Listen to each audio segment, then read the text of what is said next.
चला तर मंडळी, आज करूया दाणेदार अचूक प्रमाणामध्ये बेसनचे लाडू.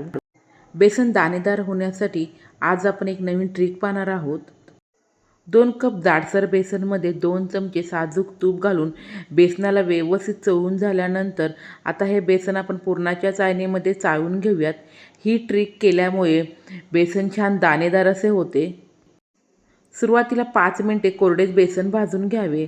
त्यानंतर अर्ध्या कपामधील थोडेसे तूप 3 वेळा घालून आपण खमंग असं 25 मिनिटं मध्यम आचेवरती बेसन भाजून घेणार आहोत.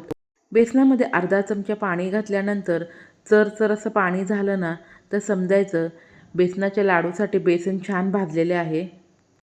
बेसन पूर्णपणे थंड झाल्यानंतर 1 कप पिठी साखर, थोडीशी वेलची पावडर घालून व्यवस्थित मिक्स करून छान गोल गरगरीत आणि चकाकीदार असे लाडू वळवून घ्यावेत.